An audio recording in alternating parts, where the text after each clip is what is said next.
Hajjati ono bw'aba si muyaayi nga bubbi nga wali sinsiya time ejja kutuuka Hajji yandisabira mukebera omutwe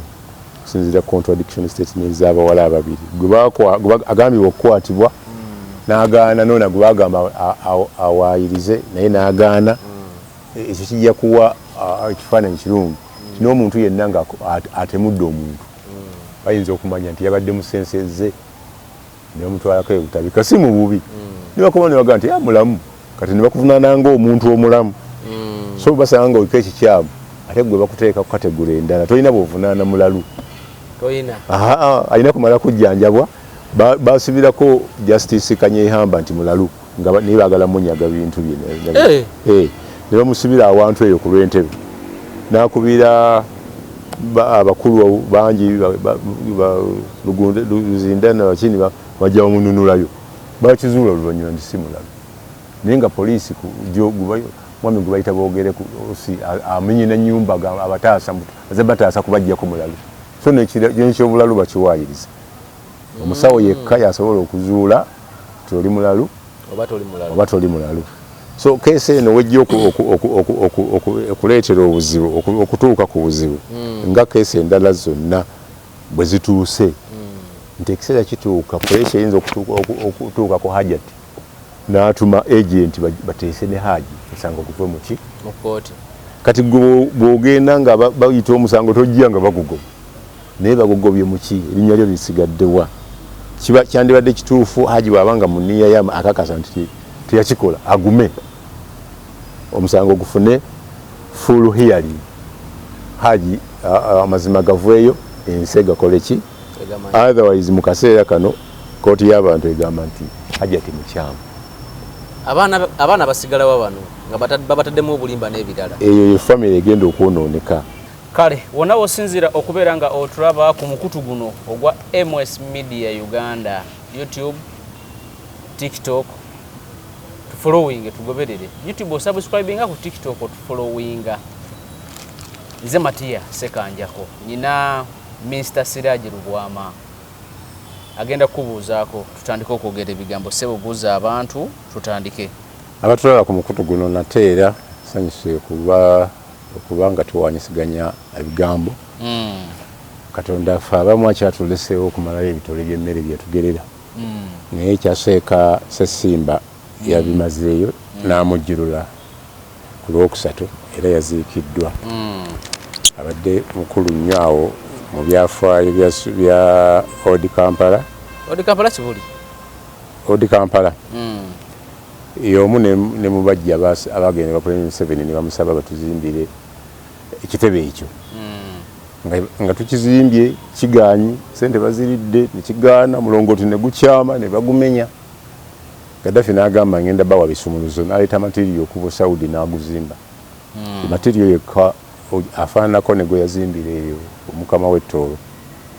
materiyo y'omu yazimba ebintu bibiri awo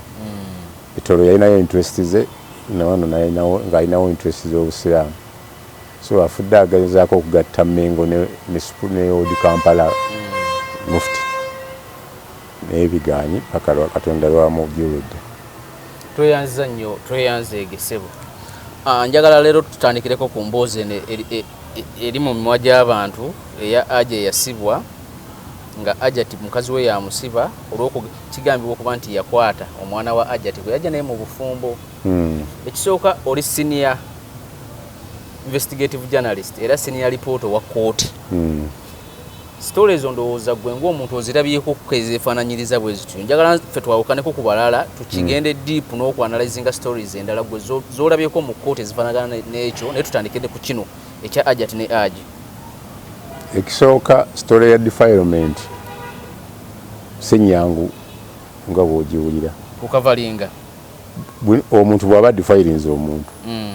okukipuluvinga kizibu kimanya kyangu naye wakati olw'okuba bakuwa ebbanga ddene nga tebanatandika kuwulira emisango oluusi gifiira awo ekyokubiri gifa ng'abazadde b'omuwala batuse ekiseera gwedifirinze ng'alina olubuto wateeka okujjawo oluga kakati omwana anaalaba atya tata w'omwana baamusiba oluusi negikola ki waliwo omukyala mulamuzi kati mu nsi mugundi wabweru eyo bamuyitanga nja kusaba onyongezeeko ku ddoboozi mukyala oyo yabuliriza ku bikolobero bya poliisi n'afulumya ripooti erinnya ndyerabidde yatuuza omusango ng'omwami batandika okuguwoza ng'omwana amaze ku rimandi omuvubuka amaze ku rimandi emyaka 2 eyali DPP prosecutor yali Simon Byabakama kati chairman wa electoral commission aleeta omujulizi asoose nga ye muwala agambibwa okuba nti yakakibwa akaboozi era nga yafuna olubuto n'azaala amuleeta mukaguli bamulaga agambibwa okumudifayiringa namuga oyo ali mukaguli omumanyi timulaba naye simumanyi agambibwa tomumanyi nti ani yakufunyisa olubuto sajja sikyamujjukira si oyo aa noli yali munene nnyo musajja mutono nnyo ddamu weetegereze bandibanga olabye bubi simulabye nabuze akati omwami wali omulabyeko yakudifayi wazeemu n'omulala siddangamu ojjukira si oyo si oyo yabakamanyaga akanzireyo nsaba kuwummulamu tukomewo tuwummulamu kunya ntudda ku 8 nga alumbye omuwala ayogedde naye omuwala agamba takola ki tamumanyi kati ono nga bakamusiba bbanga ki mu kkomera myaka 2 eyaddayo mu kooti saba ekitiibwa omulamuzi nsaba musango guno kugujjawo ki mu kooti ayawaabye nina instructions okuva wa DPP ate naye yali deputy DPP eyawaaba agukozesa agenda okubuuza ono abajulizi nga bataddewo n'abajulizi alala nga bamubuuza olina abajulizi ndi 7 naye ngono yasooka so victim asobola okutta omusango gwa kisoboka mu mbeera emu naye tuba twakava mu kooti omusajja omulamuzi amugambye ti okujjako ng'olina omusango mala gw'okuvunaanibwa guno gwekwejereza genda fuluma wabweru wanona alinda prison azeeno muba prison twagala omubuuza omusajja essanyu lyalina mukuwangula omusango baba muyingiza bwati nga n'omuwala mwali n'abazadde be omuwala n'agwa omusajja gwatamanyi muki mukifuba tuli ku kooti muri ku kooti tetunava ku high court kati gibazimba mu Twin Towers so enfa y'omusango eri egi nga nkola kunoonyereza ku misango singa gwe mulamuzi nafuna badifayira bangi naye difayira omu yali ku muliraanaawe wange najja naŋŋamba bankutte yankwatidde ebbunga nankuba n'oluyi ng'amaze okunkwata konze omumanyi nti mumanyi nempita abantu be nebagana okujja nenkwata omwana nemuteeka ku TV nga enkola y'amawulire ng'omubisa amaaso mwana yali wa myaka 14 ng'ono wa Hajji gwe bagamba kati ate nte ennaku zino najja ku kamera n'ayogera abantu ne baŋŋamba ne sipiika nange atwagala okumanya nga justice ekoze eki sipiika obudde bukadaaga ne Katikkiro yagiraba abantu nobeera concerned bangi oluvannyuma nga amaze mulaga ku TV omuvubuka yamufunyisa olubuto yeekweka okujja ewange yajja aŋŋamba nze naye bampayiriza naye saamukubaata ne mugamba nti kakati nja kunyoboza ku ddoboozi sebo ogamba ki naŋŋamba ajja kujja naye yedefining ku TV koze fair kati mba ndi awo nga abazadde b'omuwala bamukuuma taata we yali 40 yajjaawe naye waliwo abaali bamukuuma nga baŋŋamba yazze n'atwewaanirako tebamusibye ne bamuta wasente tasibwa bamuwadde badde omulamuzi $5,000 erinnya ly'omulamuzi lifa nenumba omulamuzi $5,000 just nenumba omulamuzi nemuwandiikira kakiiti n'ensonga lwaki mwagala n'ayita DPP nagawona agamba batuwadde emitwalo 5 sinagirabako twamuwadde bail on condition sobola okuwa bail kozi osobola naye bw'aba yakwewanirako eri ate nga bail eya defilement is a capital offense temala gagabwa bwetu abantu basigala bakola ki kati bwe yamanya nga bagenda mukwata nakkiriza jje ku TV era najja neyegaana naga ntamukozesanga kotakola ki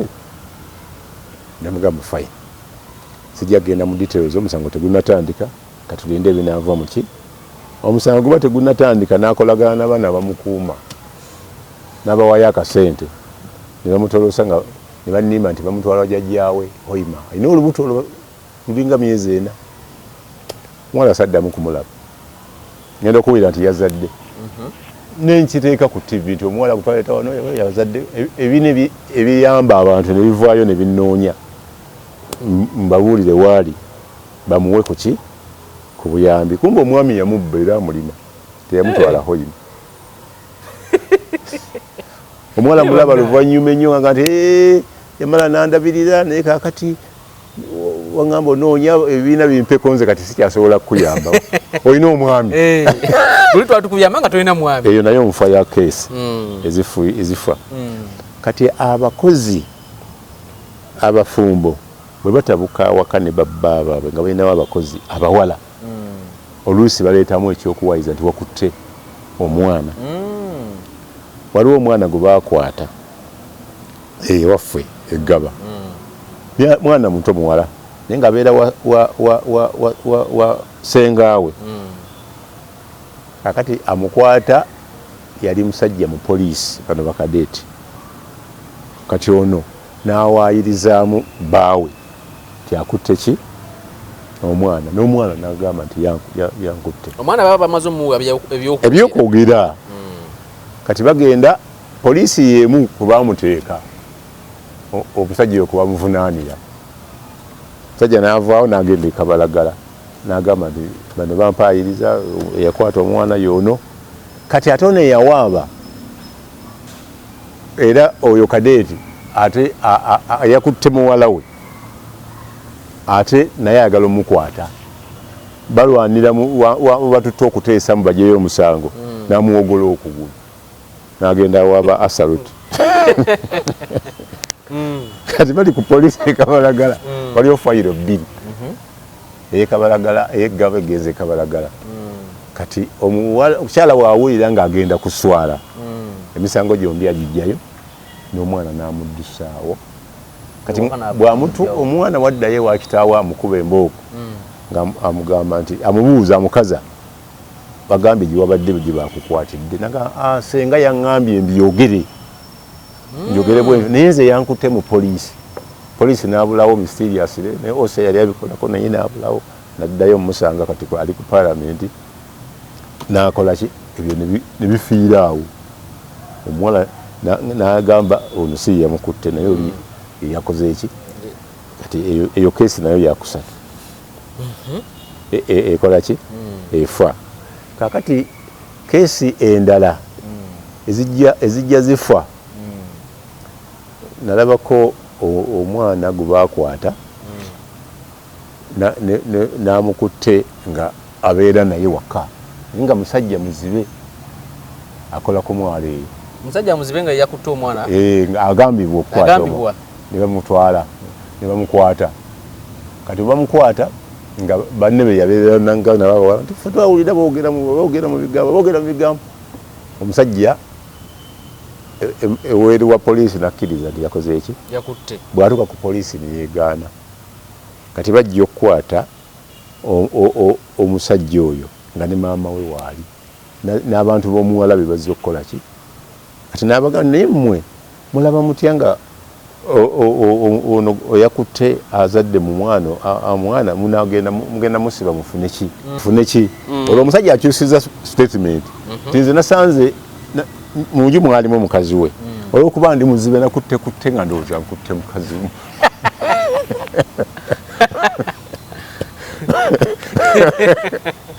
ndi ku mukazi wange naye nagenza okwetegereza nga si yeye nga naye n'omukazi waali naye omukazi ng'agamba nti waliwo ebikolobero ebibadde bijja bikola ki kati nga waliwo omulala nga ye seriyo difaira nga ku kyalo bagamba yakadifairingako abaana bawera 6 naye nga bwe lwadifairinga akozesa ssente okuva ku poliisi nga ne poliisi zitandise omutegeera nti oyo mulimu gwabwe bamukwata bamanya kapita atuuse kati abazadde bagamba ki eyo ne batematema omusango guli kapito jukira mulimu ne elementi y'olubuto mulimu elementi y'obulwadde kakati eyasembayo gwali gumulakidde ng'abantu bonna baga nti asusiza nga ne mukazi waabe yingiddemu bakwata gundi n'okwata gundi nze nennoba kakati ono amulinako oluganda bakutte ne gutuyobooka ne gugenda kabalagala bunga katwe nga abantu balowooza gugenda mu kooti tegwatuukayo tewali amanyi era mwami oyo kyeyakola ki n'omwami akyaliwo landlord mugaba so keesi ezo ate mu byalo kisukka mu byalo especially mu Busoga mu ripooti ezaava mu covid abantu abasinga okuzaala abaana nga bakyali bato baali mu Busoga bajjukira tewaliwo kusoma abaana bataayaaya tewaliwo mirimu alina ku kasente amulinda ku luzzi ne bwe kaba kenkana katya defilement case ne ziba nyingi kakati n'osanga nga kooti okuyisaawo omusango n'oguprosecutinga successfully bateeka okubaawo cooperation ya dokita akebedde bateeka okubaawo ba police investigator nga bali impartial nga tebawuliriza bazadde banjuyi zombi abazadde bennyini bateeka okuba nga baagala justice ewulirwe era weewulirwa bateeka naye waliwo defilement nga gwe bagamba adifairinze bakuvunaana ku defiringa mwana wa myaka 14 nga bamudifairinga dda nga gwolinga wa 8 kati gwe bakwatidde mu kituli tojja kuwoza nti wali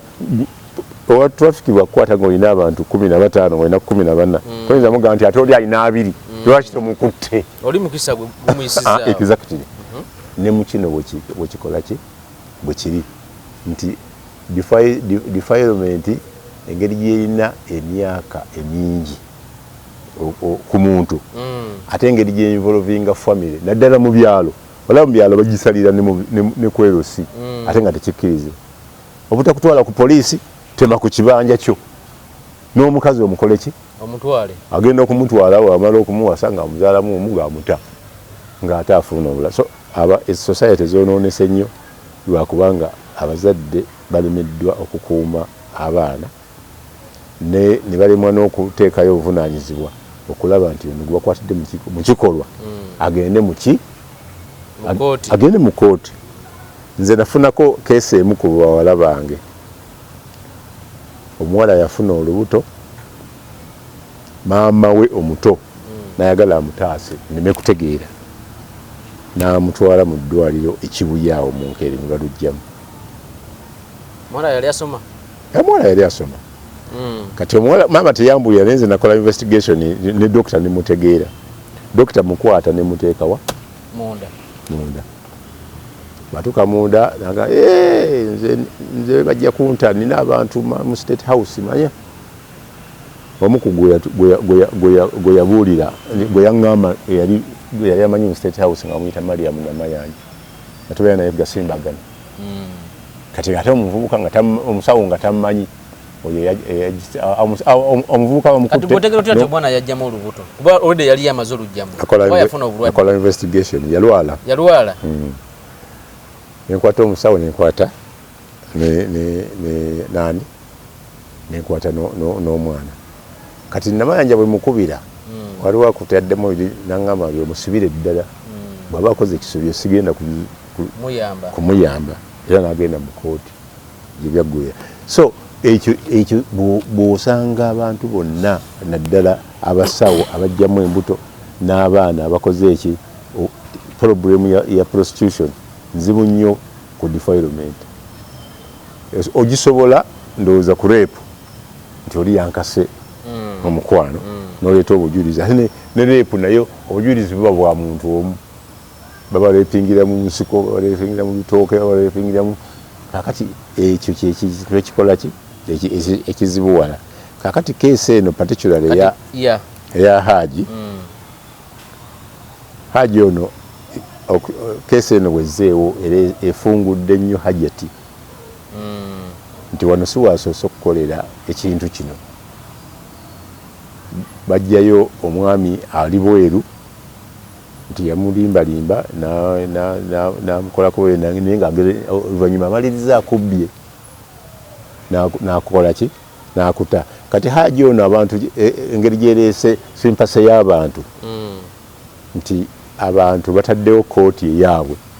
nga kooti eri tennabakola ki era buli bagenda mu kooti olaba buli sayidi ereeta abaayo esinga okuleeta eya Hajji abalaba nti omukazi mubbi muki mu nsonga zino ekisooka waliwo omwana gwe bakozesa statement muwala waabwe nakola retraction ya statement nti maama ono yankaka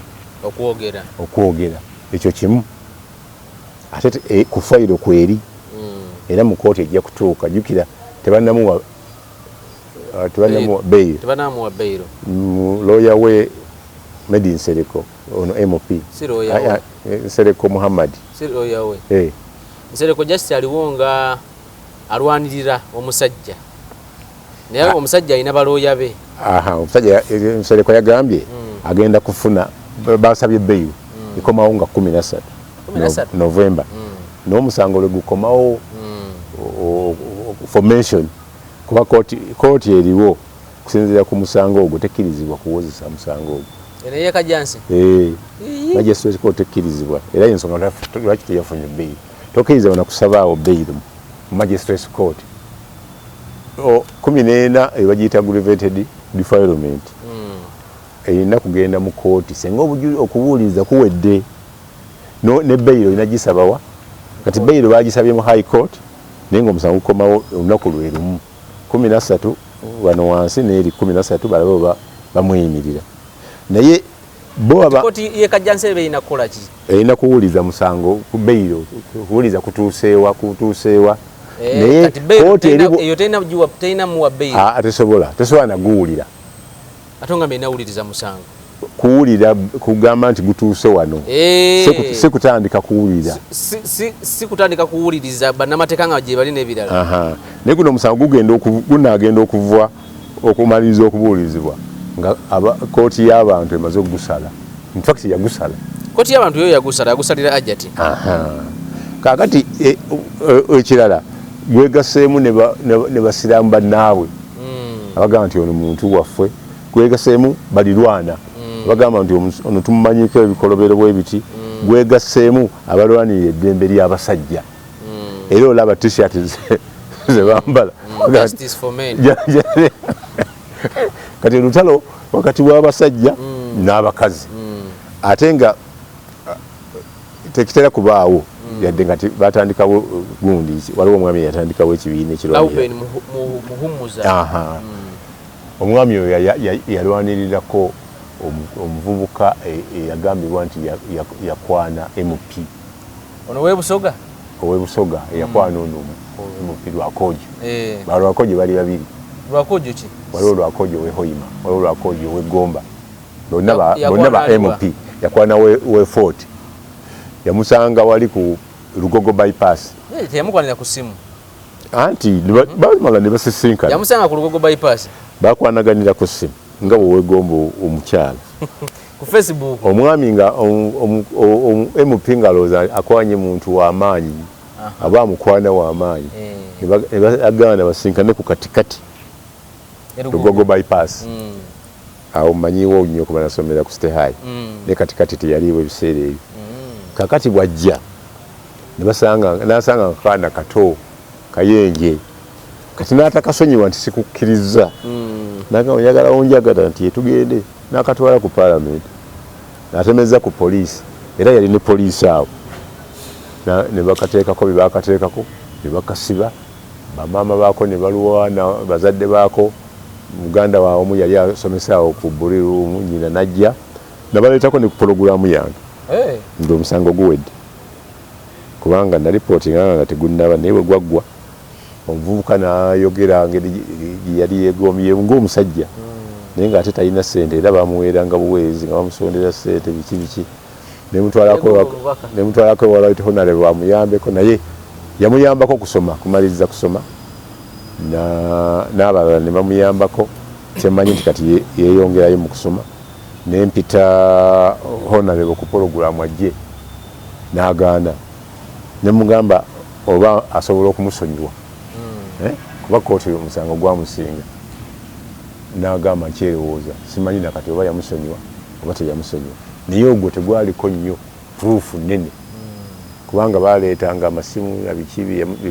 basindikagananga messages so tasiba zikweya gwe yali akwana ye yali amumanyi gwe bakwana nga yatamanyi yensonga waki gwe bakwana yanyiiga nnyo akaana akatonga kamukwana kukasanga nga bamaze okusinkana naye luli baali boogera ebigambo so eyo keesi weera weeziri so keesi ezo eziri prostituted fule ntono okusinga be bakozeeko ebikolobero n'abawayirizibwa mu defilement nabo bangi naye otegeera ddi nti bamuwaayidde obujulizi buno obujjira ku fayiro bagenda ekisooka omusawo asobola okugamba nti nasanze omwana ono ng'akozeseddwa ate okukubuulira nti akozeseddwa mu kiseera ekyo oteekwa okuba nga omwana omututteyo ku sipiidi banywa suspectinga nga tawanayita nnaku bbiri gundi zo n'engoye ze oba mpale oba kiki ne basobola okufuna results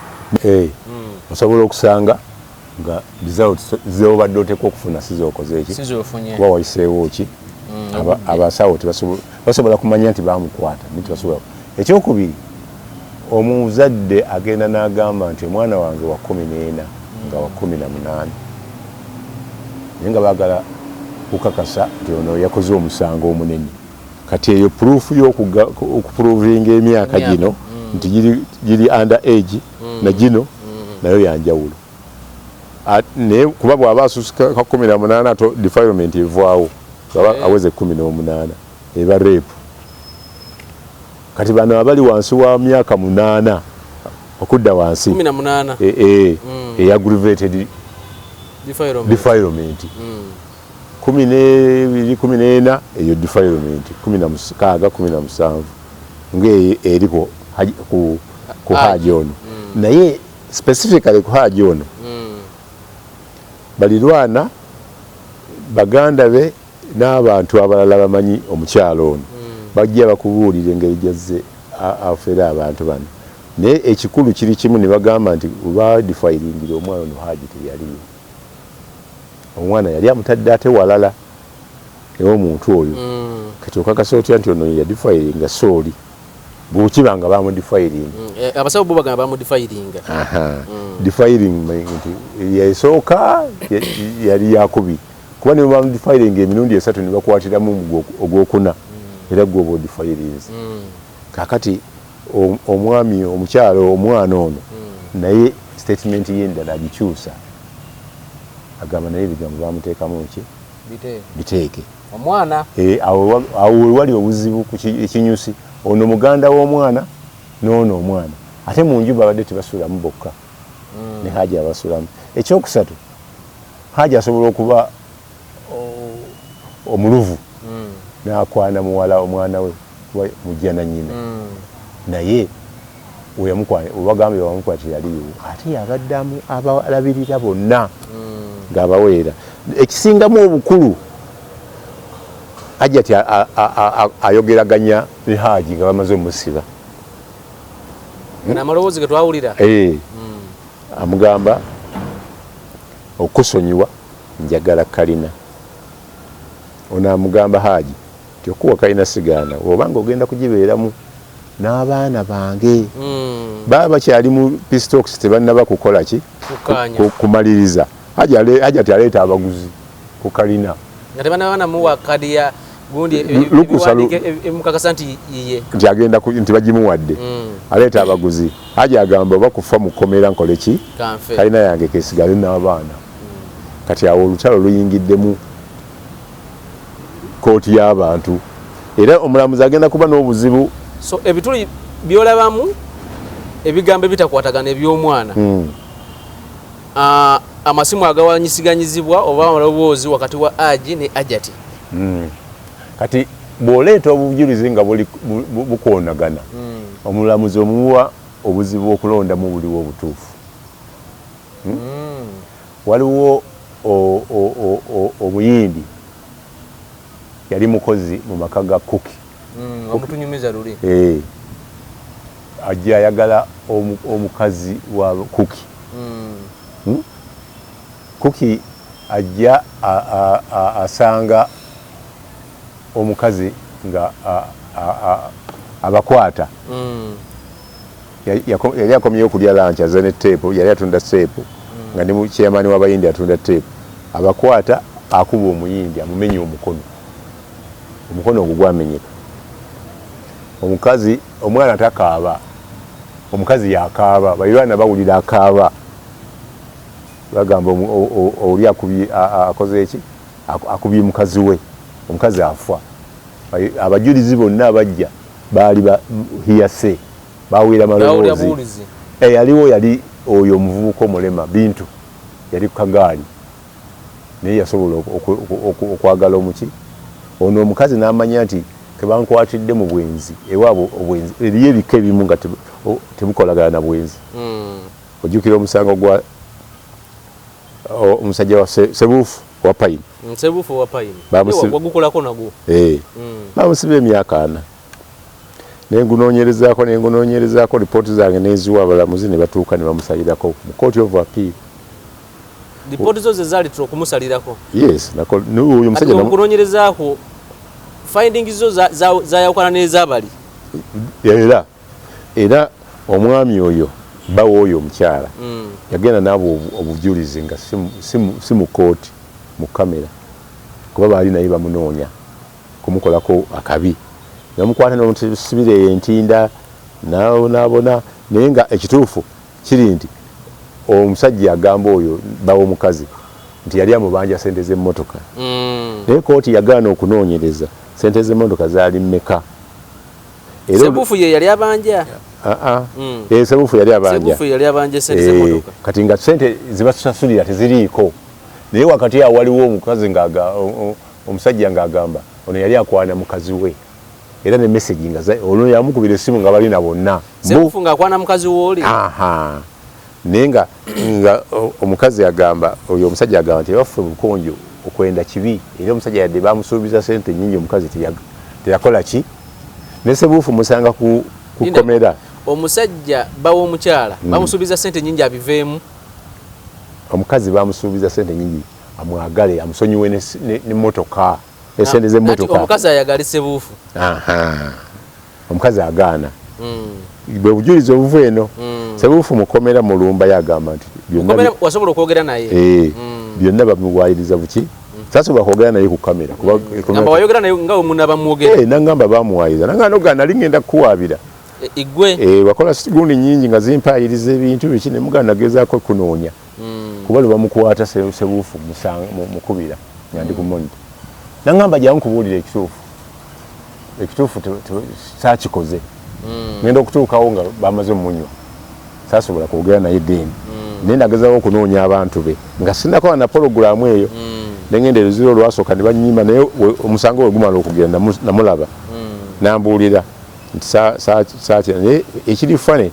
nti waliwo osiwaawo bwe baali boogerako ku CPS ye yavaayo nga n'okuwoza tawozezza ne bamuta DPP n'amugya ku musango nga tawadde nsonga ekyo DPP asobola okikola era alina obuyinza bukola ki kyova olaba emisango oluusi egifa ne bwebagga ogulinako obujulizi ono DPP asobola okugaa nti ffe tugututte tugukugyeko obujulizi bwolina butuwe bagijje mingi ku mabiriizi kituufu egy'emmengo egyawa gyaki ne bagikola ki ne bagitwala kaakati awo omuyindi bagamba nti investigation ezakolebwa bayagalana naye obujulizi bwe bufiira ate nga omulamuzi yakwatako obumu n'abutwala. Lipooti emu eyagamba nti ono omukyala obutwa bwe yanywa bwali tebusobola tulina kapasite emutta. Lipooti endala ng'era eva wa dokita mulala egamba nti bwali busobola doozi eyo yali esobola omutta. Lipooti eyokusatu negamba nti omukyala ono yakubwa miggo masannyalaze miggo naye wamala okuba emiggo ate ne bamukubisa amasannyalaze. Kati olw'okuba ono yadduka mangu okuziika okwokya ayini bookya ne bamugaana basangako omusaayi ogusiigiddwa ku bisambi ebifaananyi bikubwa naye nga waliwo n'ebifaananyi ebituufu ebitajja mu kooti. Nze mbifuna gumaze okugenda mu kooti of appeal nga nyambibwako Godfrey Sebuufu ne Father Anatoli yali sponsoring investigation ezo. Era bwe bakola lipooti eyo ne bagitwala mu Supreme Court wa Justice oba yeyoda oba Odochi ne bagamba ogireesere eti tujja okukola recommendation president abawe prerogative of mercy. Era oluvannyuma Kuki yateewo. Kuki yaliwo emyala nnyo era buli mwaka awo ku Martin Road ng'omugenyi omukulu abeera mukula nga bakubawo endongo okujaguza emyaka Mike yalina abantu era ekyo kyamuyamba okuvaayo naye oli co-accused ye bamuta Supreme Court nga bazudde nti wano ono teyajja ku siini ono Kuki amukubira bukubizi agenda Davinda Kuki akubira Davinda ayite patero dokita ajja mulabe n'asanga bafudde kati teyali ku siini. Naye olaba nti mistake yakolwa ku High Court nekolebwa mu Court of Appeal Supreme Court yegiraba. Kitegeeza kiti ne kooti zikola ensobi ate ensobi ennene ddala. Kooti bwekola ensobi nesiba Siraje ne wayitawo emyaka 4 oba emyaka 5 kale katugambe ne wayitawo emyaka 3 Siraje n'avaayo mu komera naye kigenda okuzuulwa Siraje nga teyalina musango. Bangi bibasiba katugambe nti Siraje bagamba yatta omuntu naye agenda okoma watenga omuntu gwe bagamba nti yatta tenga si wano nze manyi Wakiso waliwo omusajja Mwami Mpaji yali ava Masaka bamusiba Mayisa oluvannyuma nazuula ng'omuntu gwe yatta alabiseeko mu jjinja era najja era bwe baamuleeta baamuta. Kati ani akuliyirira awo? Gavumenti yekuliyirira era oyo Mpaji agezaako okukola process y'okukola ki yomuliyirira mu nsi yonna. Just gundi bwekola ensobi Judicial oliyirirwa noba nga okoze eki. Bangi bebasibye ku misango nga tegikola ki kyova olaba nti ogenda mu step ezisembayo nibagamba nti kati eno yesembayo tekyalinawo okola ki okujja kwewa Katonda. So kati oŋŋamba nti ebimu kubitta emisango ekisooka katuzitewa postmortem ne lipooti eziva mu badokita obujulizi okubeera nti butankanibwa leero wadde bulala enkyana wa bulala lulina wa bulala bye byokka si bye byokka bingi waliwo emisango naddala ejamada ejamada mingi nnyo gye bakyusizza ku kooti esembayo nga balabye ebituli bizze bikola ki yeba Supreme Court oluusi waliwo ne kooti ejulirwamu ng'ovudde mu High Court neba nga ekoze eki kati waliwo omusango sanga gwali gwa kukola appeal oyo omukyala yatta kazini yandibadde yejeerera ono yamukuba akatayimbwa naye waliwo olukwesikwesi ne bamusiba myaka 10 yava nayo dda. Bw'ogenda ku siini ne bw'oba nga toli mulamuzi ya kazini omusajja kazini eyalwana entalo zino nalabako at least e Congo Sangani 1 ne 2 Felisi agiraba n'amaanyi ge gonna okumugamba nti yattibwa mukazi n'amutayimbwa ng'aye talina yadde enkwagulo gy'akoze ku mukazi ekyo tekikkirizibwa. Omusajja bw'avuye mu yenga n'addayo ewaabwe eri ebuziga gye yali abeera omukazi amukubira essimu n'akomawo ate kazini yalina okugenda ejjubba nkeera ng'alina ne ssente nnyingi akomawo eno ew'omukazi ne bagamba nti yamukuba omutayimbwa n'afa. omutayimbu ogwo batulaga saizi yago nga guli mita 3 mita 3 wano munene obunene nga ceiling waggulu wano eri mita 2 nga ne bwogugalula bwoti gukoma kuki mubanga tegutuuse eno wansi yamukuba bukiika postmortem eraga ekifo kye yamukuba nga mutwe postmortem okujjako nga amukubye n'amuteeka ku ttaka bw'ati n'amukubira awo ekitasoboka ku mukazi dwalu ne gundi gye yalina nti kyali kizibu nnyo okukakasa naye olw'okuba tewaaliwo apiiri bakikola gugwera awo asibwe ateebwe era yensonga lwaki yali madda y'amaanyi first class bamuwa kumpi minimum so ku muntu myaka 10 bw'ojjako ze yali amaze ku remand n'ojjako ne kibayita remission giba tegiwera 10 remission yeriruddawa yetya bw'osibwa emyaka 10 omwezi ogusooka bakusiba ennaku 3 ogusooka omwezi gugwayo oba gwa 3 mu lumu gugwayo nga bakusibye nga lumu kati bino ebbanga erisigadde bw'oba weeyisa bulungi oba tewawulirako ddwalo ng'alwanira mu kkomera bakusayirako ennaku 10 n'osibwa 2 buli mwezi omwezi n'oba nga bakutemeddeko ennaku 110 kati bala 110 tayimuzi emyaka 10 kyovola nti bamusibye 10 netamazeeyo meka tamazeeyo 10 kyovola laba ng'ono yatta sinsi yatta omusajja ow'engulu erugogo ng'alina muganzi we sinsiya ono yakozesa mundu Mafika Nyamunyo ebbanga eryo teryakola ki teryawera ate teryawera ne beyali beyazzaako omusango batuuka ekiseera ne batuuza kooti yaabwe ey'ekika onagenda yeetonda nebagamba ffe tumusonyiye kati bisigadde eri ne bisigala nga kooti eyo tekyasobola kuzza rivansi yadde nga gwokoze eki omusonyiye ono eyali katikkiro w'ettoolo bamusiba emyaka mingi naye batuuka ekiseera famire ye neyemusonyiwa Museveni n'agaana omusonyiwa olowooza lwaki emisango egimu gibaamu ebyobufuzi egimu gibaamu family wrangles egimu gibeeramu corruption egimu ne gibeeramu omulamuzi ayinza kukwatibwa bukwatibwa kisanaga nti nkulese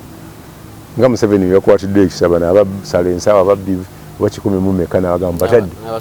naye ng'ate eriyo abalala batakoze eki bo bamuwa lisiti nti tukuwadde 10 naga nti kansonyiweko bano nawano wetugenda mu kalulu ajja kusonyiwako abawere so today wali ogamba nti omuntu newataba mulamuzi singa tuka ku siini asobola okukozesa byalaba byokka akozesa obwongo bwe bimulaga nti kino si kituufu so kukiri ekya kyova olaba mu kooti naddala high court bateekamu abantu ba bulijjo abatasoma mateeka baseesaazi ng'omulamuzi tannasala musango ogwo gw'amaanyi abagamba nammwe muwendo owooza zammwe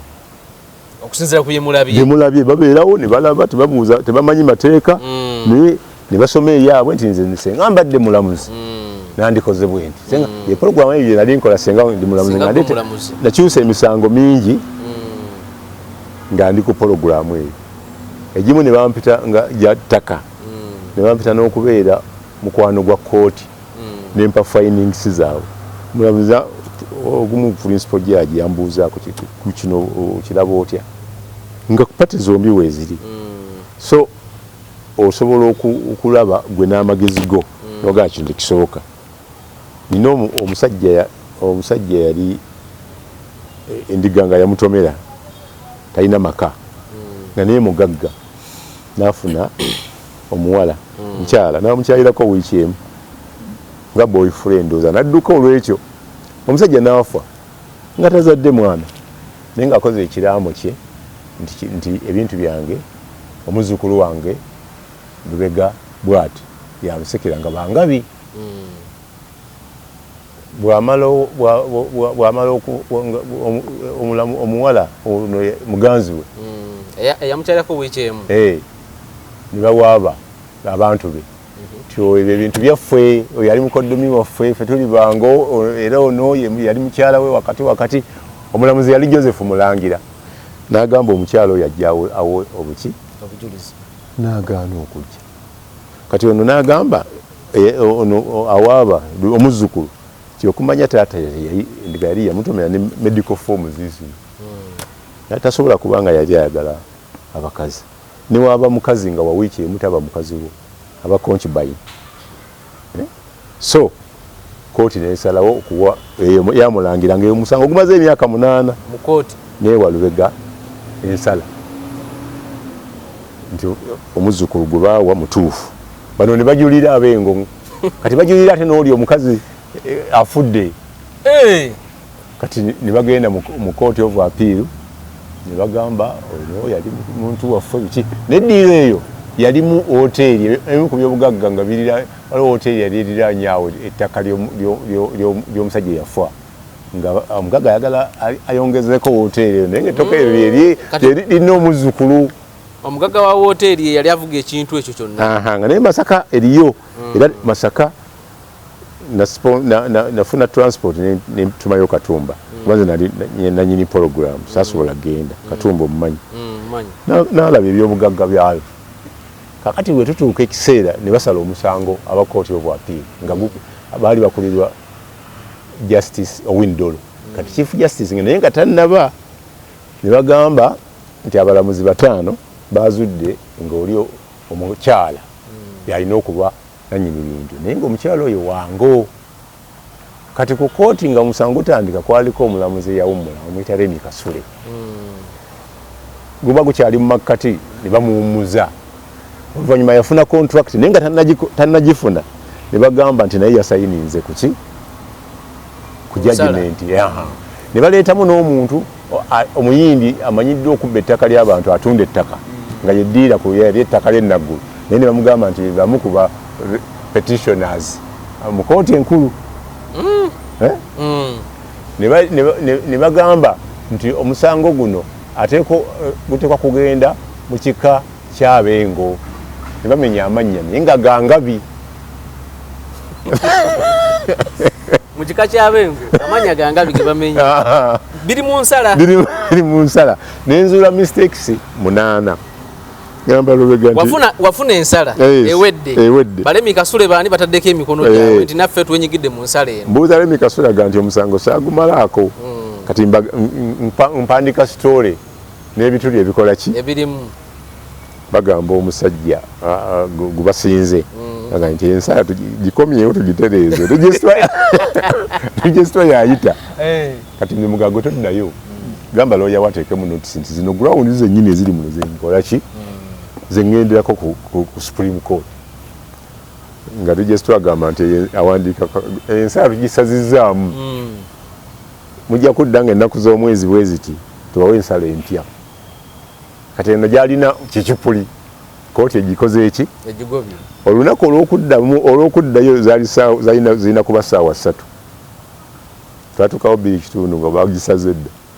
naye nga kuliko tusaawa ezi nga bawadde kooti beiriifu obuyinza awe bali notisi ab'ennaggulu ne muproperty endala bazivuemu jjukira waaliwo amaduuka awo ez'e Masaka zonna kati kooti beiriifu teyagenda kuwa notisi yagenda nga akwata DPC OC Kira Road nga amuwa facilitation abagenda bajjemu abantu mu nkuba nga kooti yabaddewo nga ggulo eyo seba notisi baba gwako kiyiifuyiifu ng'ebintu byabyonooneka mpandika story endala tigesita okisingaga nti omukulu akubuuza lwaki omuwala mpa ku nsu ne mugaa nti nze bino byenkola ki byemmanyi era bwe nakiremerako mu gundi yange singa gwe mulamuzi omusango ogwo gwaddayo ne baguddamu ne balagira baguddemu baguwozese bupya ne guva ne ku court of appeal kati guli wa Supreme Court Chief Justice eyagulimu naye gyatuula simanyi bagunaggwa gutya so atakasinza okunyumira nti amanya gabe bangabi naye nga amanya gangu. Kati kitegeeza kati nga bataddemu n'omulamuzi ate ataguwulira wansi y'omu bawadde ensala. Kati kooti nazo zirina obuzibu ate mu ttaka zibulina nnyo. Olwonenya Museveni nti aleese abantu bangi bayingire mu ttaka. Waliwo ettaka eriyingirwamu LC 1 2 3 ne wabaawo badiso ba RCC ne mubaamu bano presidential advisor mulimu tiimu nga nyingi, eriyo yanjuba, eriyo yanamayanja, eriyo yani oyo Lukyamuzi. Kati bonna bakoonagana tebasobola kuwa judgment ekola ki. Kati waliwo ne kooti ya Mayanja. Mayanja Sam. Ajja buziraga gwe nkugobye n'ekyapa nkisazizaamu ebyapa tebabisazaamu bweba. Inabako at least asobola okugenda n'akola due diligence. Sam ndowooza agenda n'akola due diligence. Namulaba ekyankwanzi. Nkola gyakolamu njagala kukakasa abagamba nti asobola bamuyambeko bamukebere eddalu kuba tosobola kumanya eddalu lya muntu we lituuse. Natwala baganda bange abamawulire muwujja ne tugenda ebutabika okulaba ku balwadde ab'emitwe. Naye nga omusajja yatugamba nammwe abazze wano muli level. So wenkugamba ddalu na kino ekyomusango gwa Hajji omukyala ayinza bw'ataba mulalu mubbi omukyala kooti tulinde kyenasalawo naye ekisooka Hajji tajja kufuna mirembe mu mutima gwe. Hajji ono amubeeredde okusinga bahajji basoose okukola ki okufuna. Amubeereddewo ne ku baana famire yonna abaana kati bafunye ekifaananyi kibi mu bazadde baabwe nti bw'oteeka mu mwana ekigambo oba omutendese okulimba bw'oba tomutendese ne yeetuminkiriza kitegeeza olina omugunjula ajjemu obulimba. Bwe omwana yakola statement nga nti ate maama yankaka, maama olina olusozi lunene okwegaana omwana oyo. Kyova olaba nti bwe bajja ne bakuteekako omusango n'oba ne proof eraga nti bantulugunya nga banzijjako statement osobola ogyegaana ne bakola trial within a trial ne baddamu bakakase oba kituufu wagukola oba tiwakola ki tiwagukola. Kyova olaba omusango guno ogwa bomu abamu bejjerezebwa lwakuba nti baba bakwatanga ne babakuba ne baliisa embizi nga basiraamu ne bagamba ekyo twakyogerako lwaki lwabuwaze. Naye ekyo omulamuzi okukitegeera alina okumanya diligence ki gyakola ki. Omusango ogwo omusajja yagukusala bulungi ow'edolo yadde makati yamponinga nina binayogera byagamba bitaali mu kooti. Tomanyi ne mu kooti tetwajangamu ng'aguteeka eno wabweru mu compound ne tuwuliriza naye oyanenyamu abalamuzi sibadde nabo na mikisa mirungi. Odoki yanyimirizaako mu kaguli nga bawoza ogwa Museveni ne Semwogerere. Museveni ne Semwogerere election petition awe Bulange 96. Omulamuzi leader wa Museveni Joseph ani yali abakwira yali muzeeyi ng'atuula ku African Development Bank yagamba monitor yatuwaayiriza kino na kino tetwakyogedde nga tebanatandika na musango. Yagamba abakola monitor baliwo ntutunulaganako waliwo muwala gwe nali nkola naye waliwo Naziwa ne Simon Muyita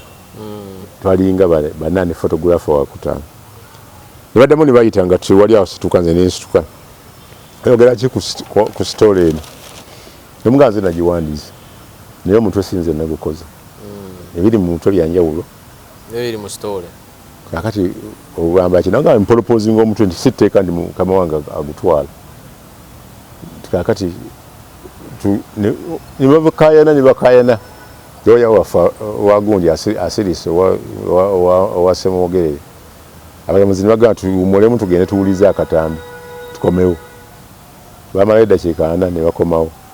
bagamba tujja kuwa ensala yaffe complaint yo nga tumaze judgment eno ku nkomerero ya judgment eno tujja kuwa ensala tujja kuwa era bwe baasa tuwa judgment n'ennindi ensala naye kati laavu y'abaana naye ajja eyinza omumuggwako. Omusajja bw'ayagala abaana baatazaala asobola okontrolinga omukazi n'afumba wo kuba mukazi omutima gwe gumuba wamu omwana ali naye mu bufumbo nga ne bbaawe amwagala nga mutwalanga abaana abalala naye omukazi bw'omulekera eri gye bamuzaala nga n'eri tawulirirayo mirembe omwana omukazi ontafumba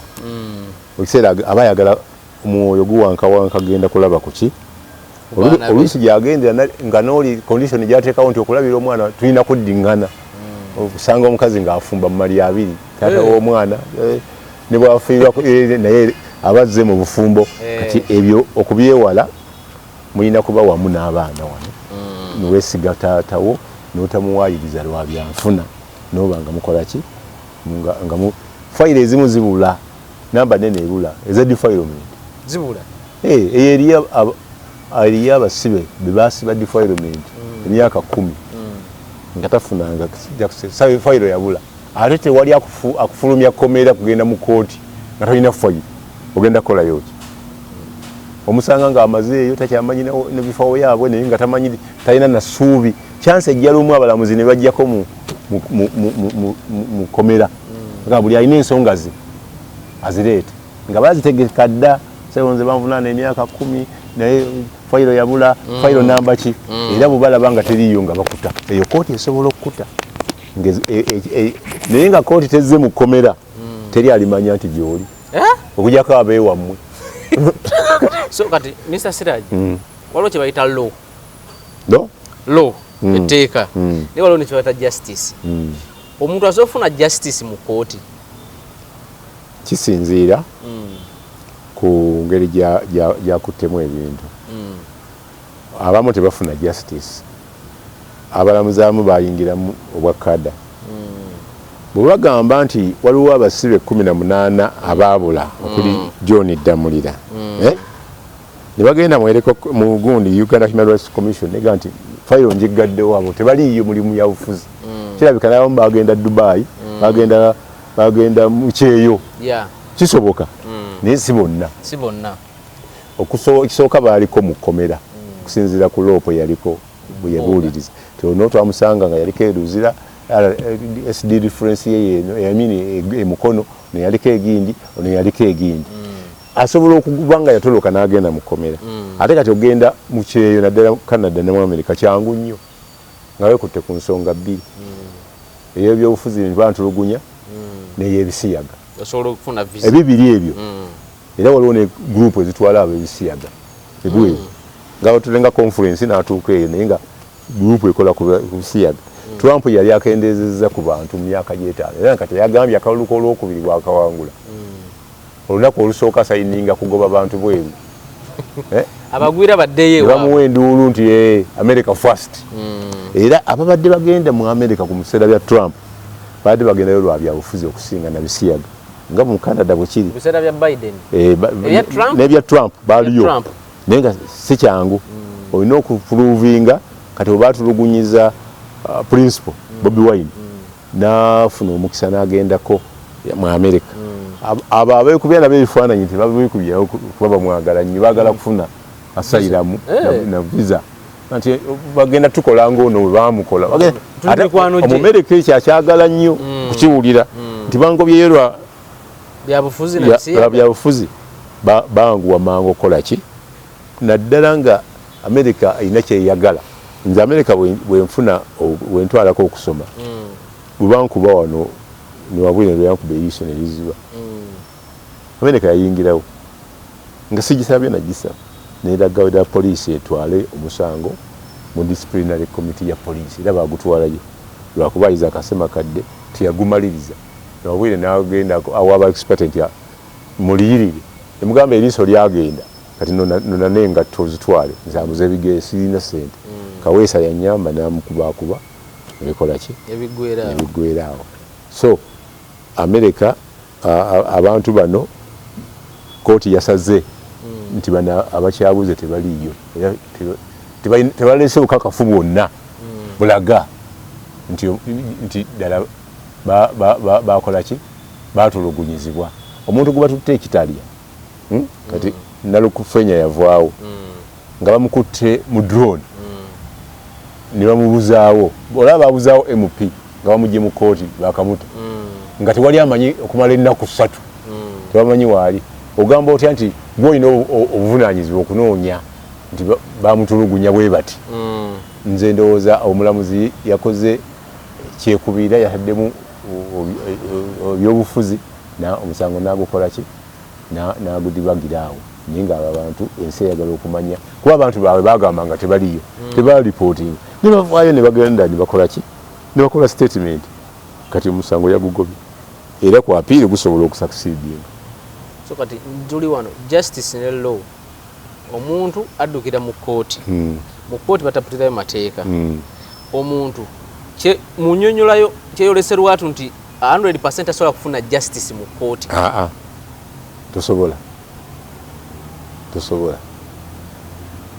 osobola kufuna justice nga omusango teguliimu above era kyova olaba nti abantu bwe bagamba nti babawe ebbeiro nga bannabyabufuzi besije bamumye ebbeiro mmeka nga waliwo order from above bagamba tetujja kukola ki kugimuwa kati justice system esiga omuntu yeko omuvumo yakola justice n'ayimirirawo yali justice Katuusi eyamuwa bbeiro ku repu nga bagambye nti arepinze eki omuwala naye ekyo nakyo kyaswaza nnyo Judicial nekiswaza nnyo DPP nekiswaza nnyo ne poliisi. CID Elizabeth Kuteesa yajingirira wano bali codinga n'ateeka n'azzaayo emabega nti omuwala yali yakola ki omujulizi waabwe yennyini yatuuka mu kooti nga basegona council segona kati honare bamubuuza ebibuuzo nga kimutwala eddakiika nga emu okufuna ansa ng'alina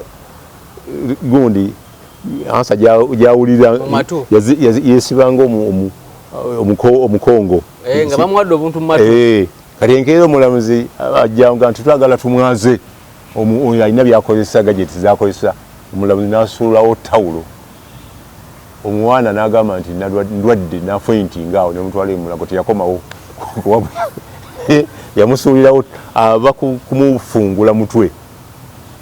kyansi gyali nyingi okuba nga takola ki n'alagira nti tebaddamu kuyingira nga tebabacekinze bonna ndowooza olaba nti justice teyaliiwo era omulamuzi Katuusi bamukolako investigation agamba bwe musango ogwasinga okuswaza gavumenti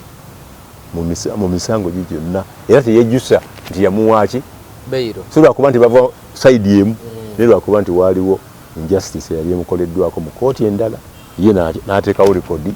n'amuwa era alina akatabo kawandiika ku musango ogwo ne ku nsonga zonna ebyobulamu bwe mu kooti. So abalamuzi nabo bantu batuuka ekiseera ne bejjusa waliwo omulamuzi mulenga yafa namubuuzaako nga tannafa naga nti bakyusa ensala ya election petition nini ye ate Justice Kanyehamba tagamba bugambi naye yawandiika n'akatabo engeri gye bakyusaamu bakkanya ekiro nga bali 3 ku 4 abaana be bagamba 5 ku 2 nga bamwe baga nti omusango abatano bagamba omusango gudibwemu wagenda okeera ku makya nga banaku 3 kati omu yamwogerako yaani yasembayo okukyuka ekyo kikulaga bulwatu nti abalamuzi batuuka ekiseera ne bakola ki nabo ne babeeramu ak'obuntu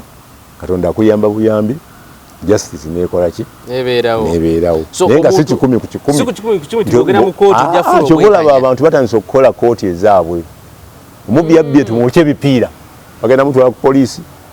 mba temunnavaayo nga bamukominzaawo oba tonnavaayo nga baga nti gundi yakuleese tukole ki biri mu misango gyonna mu maka bakubako omukyala ne bamwasa olukindo nga nze kyamaani nemukwata neŋŋamba voice wange Pedison ne wava muno muganda wa Gordon ne wava muno nti kankuwa amafuta tutwale omuntu muno mu ddwaliro tusooka tuyita ku poliisi tumutwala mu ddwaliro naye mulabe bwafaanana baawa amukubye bwetutuukayo nawona tuba tuli awo nga amuddidde naddamu n'amuba n'azirika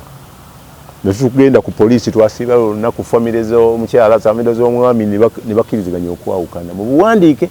omwami najjamu ebye omukyala najjamu ebibye ntugamba nti ekyo tukiwonye mba ntambula ngenda eyo meja seminary eyo waliwo baliyita superior mukazikiza akamu nga ndaba abantu abeekutte bwe bati ningo omukyala afaanagana n'omwami gwemanyi kakati abeekuba ne beeyabye maze okuyitawo sikyasobola kudda nakomawo ngadde eyo nensuula ebinusu nalina ebinusu nembanga abironda bwe kumbe neetegereza abantu nembalabanga bebbo bwebaddamu omukuba namugamba sebo omusango twagumalira ku poliisi kuero sitodda ogwo sikyagusobola omusajja yamala n'asiramuka akakane ng'ayagala nnyo omukazi we era yaddamu n'anywa omwenge ne baawukana kakati ebintu by'obufumbo chairman balina obuzibu omuntu bwajja nti bankubye baawanga nkubye sooka omutwale mu ddwaliro omugamba ajja kuloopa enkya omukazi agenda okuddayo enkeera nga obusungu bukoze eki bw'omuweerawo ebbaluwa n'amala yamutwalira kyayi nawe nga nze senga chairman teyampadde ebbaluwa nandibadde sikusiba kati olaba omwami atwala gwe chairman nga ayamutadde mu kkomera kumbi exactly so ebintu by'abafumbo obiyingiramu na bwegendereza ng'ogezaako kubagatta so emisango ng'egya bano miyitirivu mu makooti nnyo ate nga abalamuzi tebalina capacity egikolako nga tebafunye cooperation eya ba investigator tebafunye cooperation y'abazadde naddala abalina victim gwa defilement kintu kibi nnyo naye okukimalamu mu Uganda olina kubanga otaddewo bateekawo child act naye tebakoze nnyo kugisomesa bantu kumanya buvunaanyizibwa bw'abaana omwana bamutuma ekiro ow'emyaka 13 kiro agenda agula ebintu mu dduuka ekiri dangerous nnyo oba omutadde mu bikemo bingi n'abantu oba batadde mu bikemo ate abantu abamu basijo difaira tebakyakifaako waliwo basiba emyaka n'emyaka nga case after case ne mugamba nti kati gwe bakusibye ebbanga nalina akatoogo eyo mu kitenge gyennimira amayuuni ne mugamba nkuwaddaawo mu kifo ky'okulimira ekkomera lima ebintu byoweefuniremu ssente n'alima enkuba bwe yatonya n'atandika okutunda poloti nga landiroad kati bano abannema abaagula be baba njala tuveeko ku mateeka nina ebibuuzo byenjagala osookoddemu ko ekibuuzo ekisooka waliwo yaŋŋambye nkubuzeko ku omubulireko ku Serena Nebanda yali munnabyabufuzi ndowooza kati Serena Nebanda waliwo alina ekibuuzo kya Serena Nebanda abuuzibwa bufunira buziga sayiri z'ebuziga ajja mu ddwaliro bamuleeta mu ddwaliro libayita mu kuwaya General Hospital Ensambya bazadde be babeera concerned engeri gyafuddemu nga waliwo olugambo olugamba muganzi we yamuwadde butwa waliwo abagamba nti byeyogera mu palamenti mukokasi oba NRM president yamala muwoninge byebivuddeko obuzibu era gavumenti yagezaako nnyo okulwana ne famire nerwana buli omu amanye ekituufu ne bakola postmortem yakolwa Moses Byaruhanga akulira gundi y'abapoliisi ripooti abagundi ne bagiwakanya abafamire ya Nebanda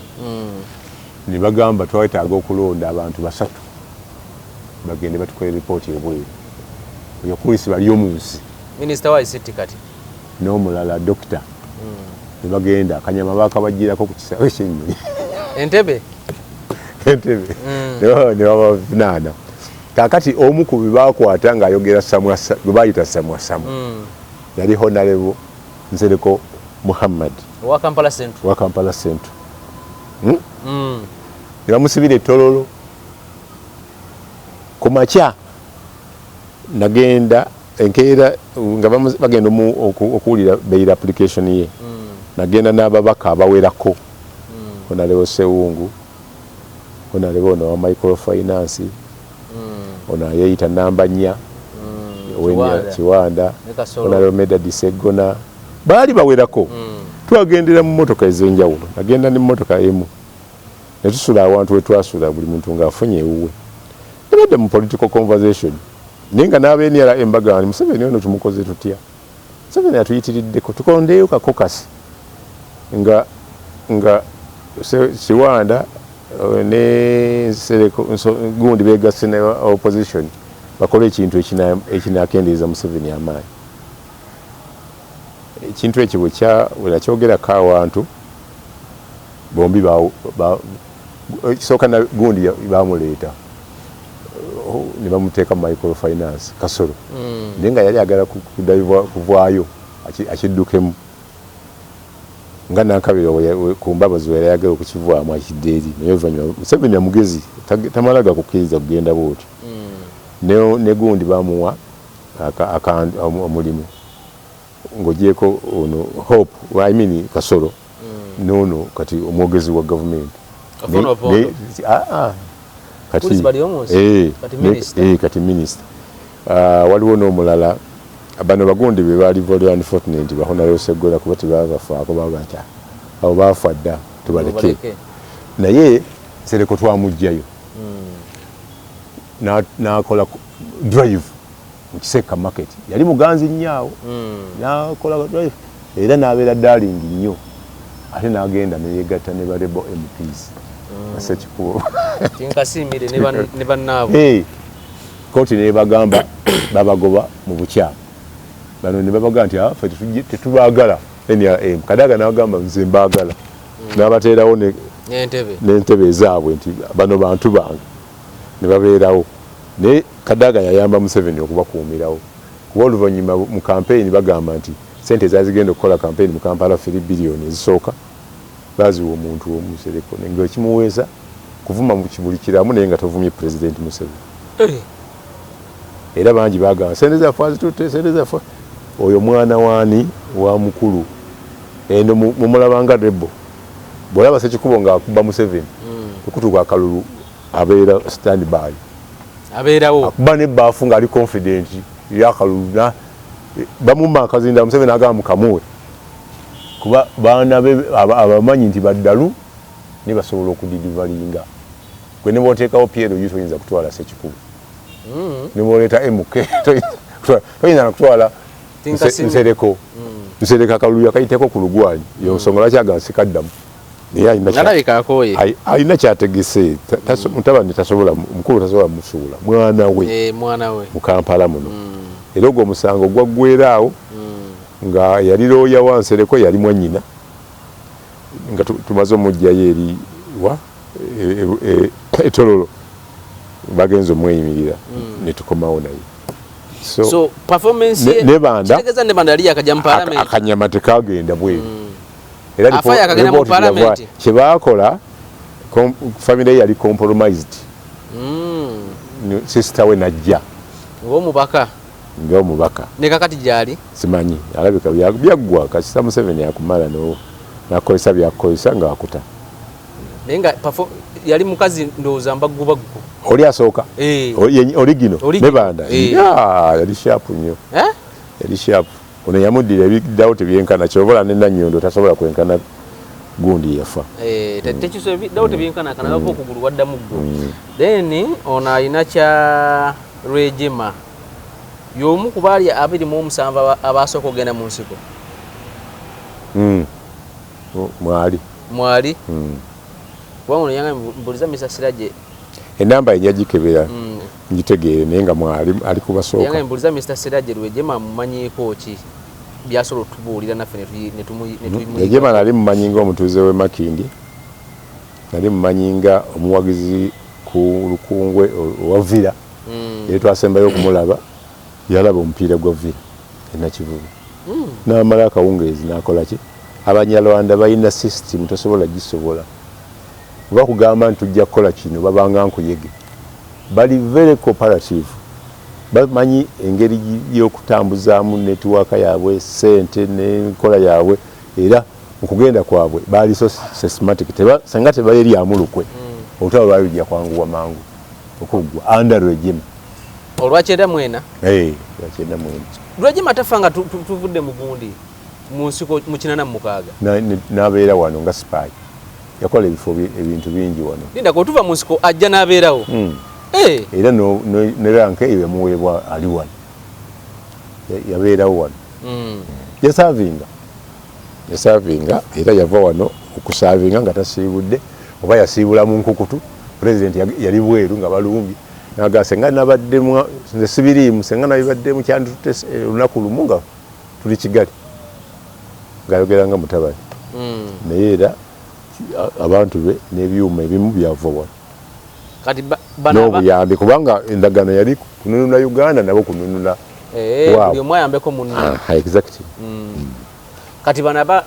kino bano abaana bagamba nyina omwana gwe nalaba gwe wakolako interview agamba nti mutabani wa Lwejemba bajja batya tugamba nti bamwegaana abantu kuba mwatuuka e Rwanda mu investigation okumwegaana kisoboka kuba tebamuzaalira mu mukazi wa waka bamuzaalira mu nsiko ng'abaana bonna be bazaalira mu nsiko maama we waali yali emubende kati ye abeera eno era bamwegaana nagezaako okucommunicatinga naye nambuulira engeri gye yamuzaalamu nencommunicatinga n'abajaasi abaaliko mu nsiko mulirwana wange Kanobeero Brigadier Beero n'abalala nga bamumanyi baali bamumanyi nnyo nakati tebamwegaananga golooza kundi okumuyamba yali tamumanyi otafiire yamuyamba okufuna ekyapa eky'ettaka gye bali kati simanyi oba ali mu kkomera sikyamuwuliza maze emyezi 6 abadde mu kkomera ini and out avaayo naddayo misango ki yenyini mulalumu asobola okulowoozesa nti alina amaanyi mangi ekigali naye nga lwaki bwawe n'azikusuulamu pozi yakuwa ekibanja naye ogundi akyakigaaniddemu abasajja bangamba ba Joan Sale omusango ogwo baguwoza Sale tomanyi mukyala Sale bamuyita Joan baguwoza namuyambako nagusinga naŋŋamba nkuwadde eka 2 egomba n'abantwala n'alinambuza n'abalala be yawa n'ekyamaani yamuwa n'omulala yatuwa abantu nga 5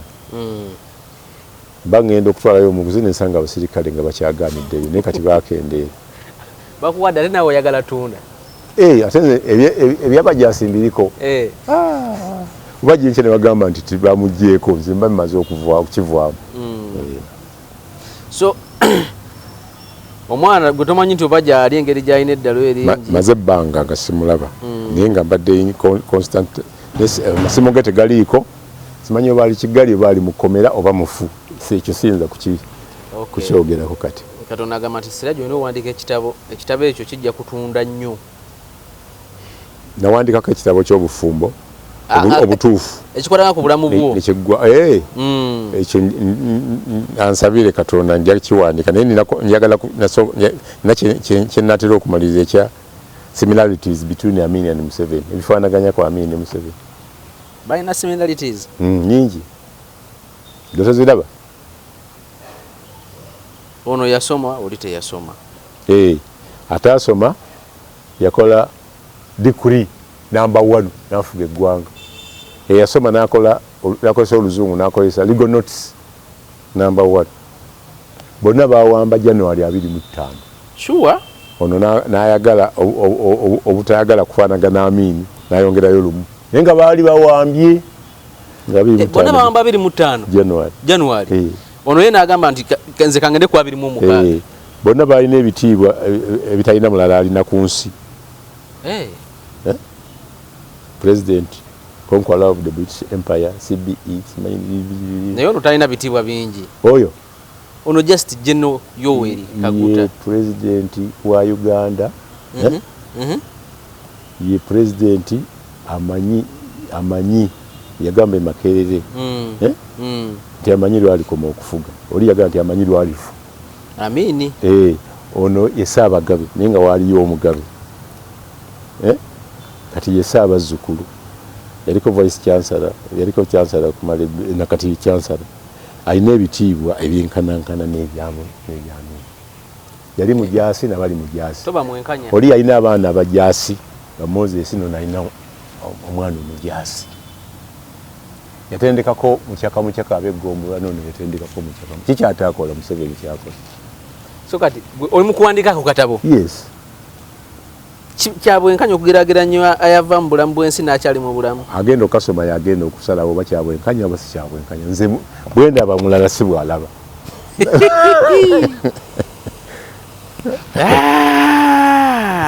kanonye wano ku bibuuzo manyi kati abantu babuuza ebibuuzo bingi kanonyemuko wano ku bibuuzo Ate wabadde wagamba nti olina okukomyawo Siraje okwongera otuwa ku story ya Kasirye Gwanga. Ndowooza ya Kasirye Gwanga twagimalayo tuli. Twagimalayo. Yali nnene, ekyali nnene. Akyalinayo story. Nayogera ne Kasirye Gwanga bintu bingi. Era n'embiwandiika. Era nzigira n'enzidamu n'embisoma n'ewuunya naye nga oyo Kasirye Gwanga. Abantu ne story ya Kasirye Gwanga nabo yabakolera. Mr. Siraje tuli mu kusibula. Ebirala tujja bitandikirako olunaku olulala naye kyeneewuunyiza nti Kasirye Gwanga bimu bye wayogera nayo kyawandiika. Oddayo bye wawandiika n'obisoma nayo ne weewuunya. Bannaye. Kale, ndowooza ogenda sibula abantu. Tanzania malayo ebbanga ddene. Engeri gye yavaayo ne gye yadda muno naye nnene mpawo. Yabeerako e Tanzania? Ne bamusiba. Mu baana abafuluna saba oba? Bamusiba mu baana abaali abasajja ba Amin. Yali musajja wa Amin. Yali musajja wa Amin. Mpozi we yagamba yagenda okulwana because batta muganda we. Ye teyagenda nti agenze kuyambako. Yagenda kuwoolera ggwanga. Yagenda kuwoolera ggwanga. Ekyo takyegaana. Bw'atuuka ndowooza n'afallinga in love n'ono ne batandika okutambula. Nga Kayiira amuliddemu olukwe bw'agamba. Kayiira yali president wa Uganda. Uganda Freedom Movement. Naye yali mulwanyi Kayiira. Yafiira wali ewagombe. Gwe baatemulira ewagombe. Kati ono n'agenda e Tanzania. Babakwata. Nga banunula ggwanga mu 79. Kitegeeza 79 gituuka Kasirye Gwanga tali mu Uganda. Bamukwatira mu Uganda. Bamutwala e Tanzania. Bamutwala e Tanzania. Naye engeri gye yavaamu eyo story nnene. Eyo story nnene. Mugirindirire story Kasirye Gwanga engeri gye yava e Tanzania. Naye ndowooza 79 obudde obwo ne baana ba Fulonasa nabo baali Tanzania. Baali bawanga. Fulonasa yatandikira dda Mozambique dda. Eze yeeyubula Museveni yeeyubulidde emirundi mingi. Kyokka ne mu bibiina yeeyubula n'atandikira mu UPM n'aleeta Simbo Ndala n'agenda mu NRM n'aleeta Simbo Ndala yaleetako essanja ekisanja egundi Simbo ya bbaasi n'aleetako ebisanja bakati n'aleeta basezi kyonna tulinze bulinzi bulamu.